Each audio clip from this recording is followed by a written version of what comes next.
listeners. We thank you for tuning in with us today. My name is Suk, Nizar Patel. Jaden Casey. And Ethan Clark. and today we'll be talking about how carbon monoxide.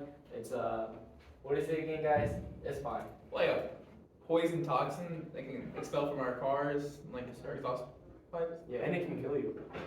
Very So deadly. we also have a special guest here with us today, Braylon Rowe. He's Yes, sir. our He's one of our viewers. Say hi, Brandon. Hello. Thanks for having me. You're welcome. Yeah, welcome. yes. So let's start with the basics here. What exactly is carbon monoxide? So carbon monoxide is a gas which is odorless, tasteless, and colorless, and it comes from burning fuels like gasoline, petroleum, wood, propane, charcoal, etc. I heard that it also happens by like incomplete combustion from engines too. Like That's true. there's like a lot of like models that the combustion engine like they weren't fully completed, and that's like one of the top things that carbon monoxide is. Or, yeah. Yes. Smart. So the actual poisoning of it is where it builds up in the blood and it stops your blood from moving and affects the lungs. Damn. So thanks for answering that one. Yes, sir. What are some common sources of carbon dioxide in homes?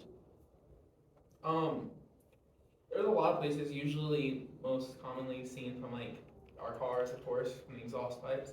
But they can also come from your stove, depending on what type of stove you have. Any like gas appliances like a fireplace, stoves, grills if you burn charcoal. That basically means like any heating system. To be honest, like we could just say heating system because heat it takes a lot of gas and not even gas. It could be electric too, but heating system usually where you can find carbon monoxide. Yeah. Okay. Anything that really runs could produce carbon monoxide. Okay, so now I have a question for Mr. Clark. Yes, sir. What steps should someone take if they suspect carbon monoxide poisoning? Well, first off, we would hope that you have a carbon monoxide detector in your house, which will alert you, and if you hear that thing go off, you better run, because it doesn't take a long time to affect on the body, and as we said, it can kill you. So, Well, wait, what if somebody doesn't have a carbon monoxide detector? well, then you wouldn't suspect it, and you'd be dead. Well, the first thing you should do is that you should find straight, like just clean air. So you should go outside and get fresh air. That's the first thing you As want. well as call 911 to get situated if you have carbon monoxide poisoning in your bloodstream. And after that, I guess a doctor will take care of you. I mean, but there's always have to be signs of some type of carbon monoxide, just so you know. Yes, such as fatigue or headaches are major signs of carbon monoxide poisoning.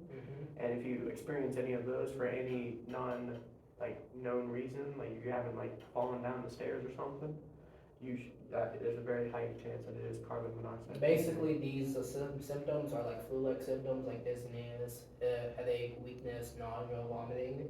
Confusion too, and also muscle control. Great. Great advice for the fellow viewers like myself. How can we prevent carbon monoxide poisoning in our homes? I would say make sure to turn off anything like gas powered from time to time. Make sure there's a venting system. So if you start your car in your garage, open the garage door. Or if you're cooking on your stove, open the windows. Yes, sir. Yeah. That's true. Make sure you have a space for your gas appliances, because if you're in an enclosed space, like starting up a car in an enclosed garage, you're probably going to be susceptible to carbon monoxide poisoning. I agree with that too. And there's something that I always wanted to do was use a grill inside a house. I don't know if you ever felt like you guys wanted to use something. Honestly, Well, like inside your garage, right? I always wanted to, but I would. that's I not. would keep my garage open. Yeah, I don't have a garage or a grill. because we don't want to die. Yeah. So, But if you don't use any gas items outside besides your stove or anything that basically says you can use inside, then you're pretty at high risk with carbon monoxide poisoning. So we know the short-term effects, but what about the long-term effects? What effects can happen if you are exposed for too long to carbon monoxide. Prolonged exposure to carbon monoxide poisoning, either from cars or etc., Mhm. you would most likely be dead. Yeah, death is like, Is it a slow death or is it fast death? well, it'd be like suffocation. Yeah. So probably slow death. Now, does it affect different ages a certain way? I would say it would, because like if you're like a kind of old person or somebody that has asthma, Yeah. it would affect you more. Even for young people, because they don't have as much as the developed like system as other like our age, I guess, because we're getting to the teenage age of becoming an adult too. So Yeah. Unborn babies or infants and children, since they're more susceptible to take up carbon monoxide easily, it's gonna affect them more than adults. And I saw from a little website from I think it's CDC.net. Basically, it's the prevention page for any disease control or anything. It says about 22 out of 100, or 22% out of 100,000 has been affected from carbon monoxide poisoning. So that's at least like that's a lot. But That's Is that in the U.S. or that's just- in the U.S. Okay. Just the U.S. that's alright. I've been doing some research over here, and I was just looking up some deaths from carbon monoxide poisoning. And in North Carolina, not too long ago, 3 Marines were found dead at a gas station, carbon monoxide poisoning. Why?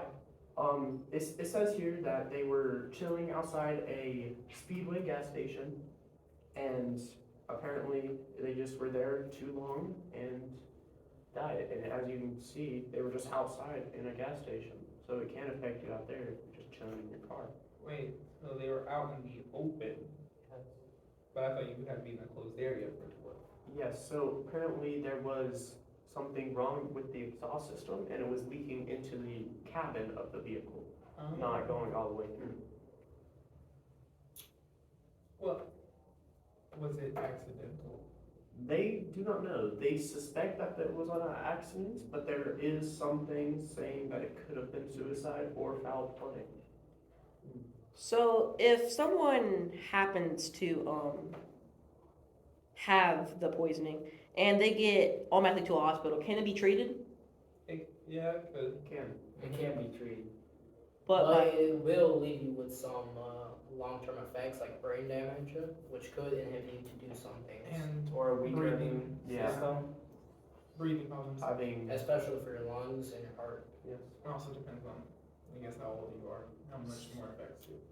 so is it true that there is a such thing as a carbon monoxide detector? There is. Yes. There is, yes. Do you guys own one of these yourself? Absolutely not. I do not either. I'm not sure if I can own one. It's basically like a smoke detector. Yes, sir. It's just put up in your house. Some houses do have them, some don't, but they're not really much. I would recommend everybody get one. I It's would. $20 to $109. You can get one. Let's go. Big Home difference. Depot. That is a So Home big Depot, difference. sponsor us, please. Yes, sir. Home Depot. These carbon monoxide detectors are extremely important because since these gases are odorless, smellless, you won't see them Yes. or smell them, and basically it could kill you in an instant if you Yeah. have too much exposure. And if you do feel symptoms, there's a number you can call, which is 800-222-1222, which they will, is the poison control center, and they will connect you with the closest dispatch instantly, so Wow. they know that to send the poison people. Upstate. You know, going back to, I'm sorry that we're cutting a lot, but going back to the three young guys. 3 minutes, yes, sir. A lot of us, we're driving now. We just got all our license, right? I feel like, and we like to go out. Like, do you guys feel carbon monoxide? Do you guys fear carbon monoxide? I mean, we are we are more likely to be affected to carbon dioxide poisoning, since teenagers are more likely to be reckless with cars and with their life. So yeah. Yeah. But I've never really feared it, I wouldn't say, just because I've never really thought about it, because it's just not something I'm gonna day to day. But after doing this research, I'm definitely gonna take a stronger look into carbon monoxide and how to prevent it. And I have one last question. This is for you, Mr. Rowe. I know you're not in this picture, but Oh. the question is, what have you gathered and what information have you got from this podcast that we had talked about? This podcast has taught me a lot about carbon monoxide, and I think it's taught me mostly to get one for my house because I care about my family. So you want carbon monoxide for your house? Detector, may I say? Ah, I'm so yes. sorry, detector. Wait, so can I get one in my cars at all, or no?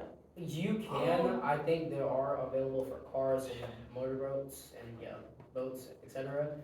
But I'm not sure about their pricing or how they are equipped into a car. Okay, so what would I do if the car carbon monoxide alarm goes off? If I'm in like the middle of a highway in my car. You will want to pull over to the shoulders of the highways, get out immediately, call 911 so they can get you situated. Okay, so they do have carbon monoxide detectors for cars, and they kind of look like what are they 12 called? volt? 12 Yeah, volt? 12 volt thing. Go in your like little cigarette lighter. Yes. Now, lastly, if you guys had one thing you guys could preach to the viewers, what would you guys do Don't about carbon die. monoxide? Don't die. Yes, from carbon Great, monoxide. great thing. Do not add to the population, do not subtract to the population. Alright. Alright, thank you guys for joining us today. Thank you all, And we'll be sure to Oh, make another podcast. and thank you, Thank you. Mr. B. Thank you, Mr. Rowe. Thank Thank Thank you, you, Mr. Rowe, Mr. Earl, for all the questions you have asked us. Thank you. and viewing our podcast. Alright, we'll see you next time. See Goodbye. you. Adios.